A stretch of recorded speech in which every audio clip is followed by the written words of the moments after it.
Magandang araw mga kaibigan. Bigyan natin ngayon ng opinion reaction itong pahayag ni dating Senador Antonio Trillanes tungkol sa nakabinbin na petition kampo ni PRRD, yung interim release. So marami sa atin ang umaasa na sa hindi magtatagal makakalabas na si Tatay Digong. Ito naman, kinontra ni ex-Senator Trillanes. Ito, sa post ng Politico, 43 minutes ago. Former President Rodrigo Duterte is unlikely to get an interim release from the International Criminal Court according to former Senator Antonio Trillanes. So ito yung kanyang statement, The defense team of Duterte merely requested the ICC pre-trial chamber for an interim release. It doesn't mean magra-grant na agad yan. Naghahanap buhay lang yung 150 million peso per month na abogado niya at nagpapasasa sa panatics niya. Tayo daw, mga fanatics. Kalma lang at malabo pa mangyari yan. Okay naman, pinapalakas niya ang loob ng grupo nila kasi natataranta na sila.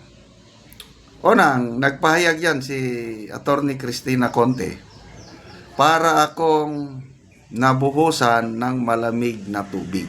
Yan ang pahayag ng ICC Assistant to Counsel nung una. Hindi naman pala acknowledge o hindi siya tinanggap ng ICC. So ano siya ngayon? Connected pa ba sa ICC? Wala na. Na-booking. So, dagdag pang pahayag ni Atty. Conte na nabigla siya.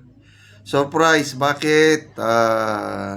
Yun na, mayroon ng host country pumayag na bago pa i-file yung petition.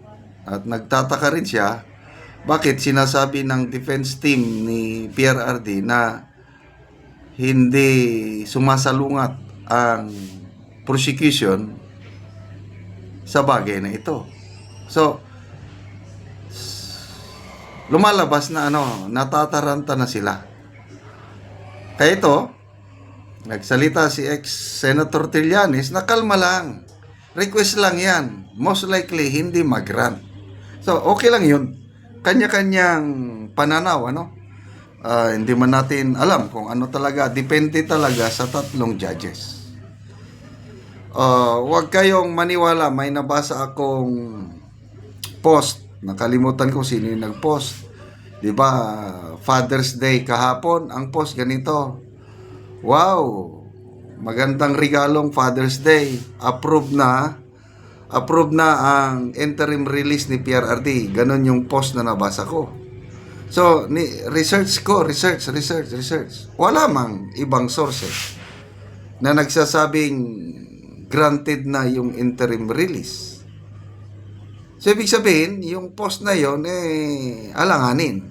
Kaya, wag po kayong maniwala kung may post na. Paniwalaan nyo lang yung mga post ni na Atty. Harry Roque. Yan. O kaya yung manggaling mismo kay BP Sara, manggaling kay Kitty Duterte, yung mga post galing sa malalapit sa Pangulong Duterte. Yon ang paniwalaan nating post. Or pwede rin sina Teo Moreno, sina Kipicho, Joey Di Bebre, MJ Kiambao, sa Sasot. Hindi yan magpo-post ng hindi nila na-research. Kaya lang kung ordinaryo post lang, hindi nyo kilala, wag na lang. So, on process pa ito. On process. Kaya lang yung live stream ni Atty. Roque kagabi, sinabi niya, my fearless forecast. Papayag ang pre-trial chamber sa interim release. Kasi ang rason ni Atty. Roque, iiwasan ng ICC yung nangyari sa leader ng I think Serbia. Kinulong yung presidente ng Serbia, I don't know what year. Kailang namatay sa loob ng kulungan yung presidente ng Serbia. So grabing kuwan ng mga taga Serbia kasi namatay sa loob ng kulungan. So sabi ni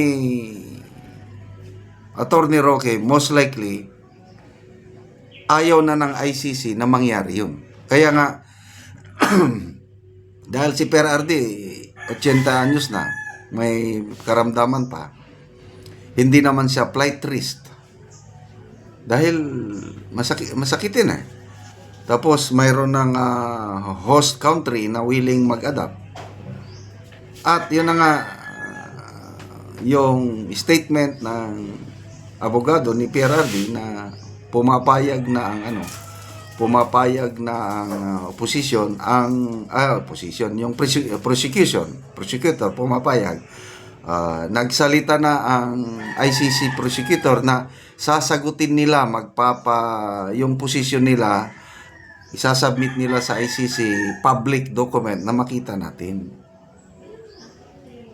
Kaya few days or weeks from now mayroon ng resulta yan. Kaya kunting tiis na lang. Okay? So pabayaan na lang natin si ex-Senator Trillanes na sinasabi niyang hindi yan ma-approve. Well, opinion niya yun. Naniniwala ako kay Attorney Harry Roque na malaking pag-asa ma-release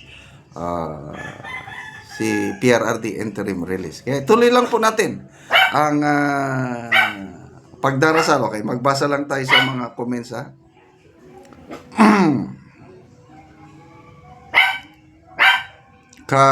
Khadia Rashid, kaya natutuwa ka, mabuti pa siya, maraming nagawa sa bayan, ikaw ano? Siya, meaning si PRRD. Churab Piansa, pinapabango lang yan sa mga tao, talunan kasi. Trillanes, talunan. Tatakbo ka sa December, barangay at iski eleksyon, baka may chance ka. Eric Aquino Tabamo, aw, kahol ng kahol, isang araw kakagatin to, kapwa niya aso, ayun, nauulol. Okay, so maraming salamat sa inyong pagsubaybay mga kaibigan sa ating channel. Nakakatulong kayo ng malaki sa Tribong Talandig ng Bukidnon. Ang sweldo natin sa channel na ito is pantulong natin sa tribo. Namimigay tayo ngayon ng libreng yero at pako para ma-repair naman ang mga sira-sirang bahay ng Tribong Talandig. Panoorin nyo ang video na ito. Natagaan og sin o karon mag-atop na gid siya. Magdali-dali siya sa pag-atop kay kaulanon na mangyod.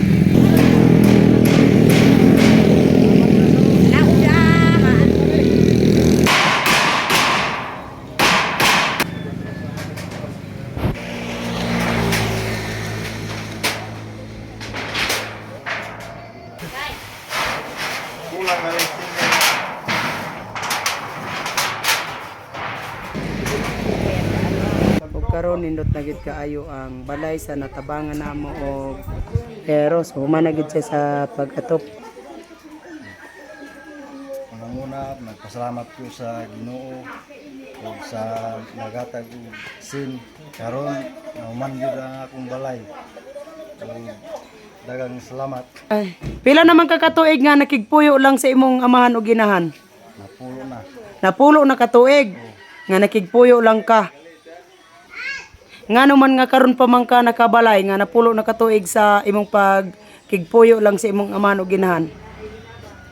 Tungod sa kalisod.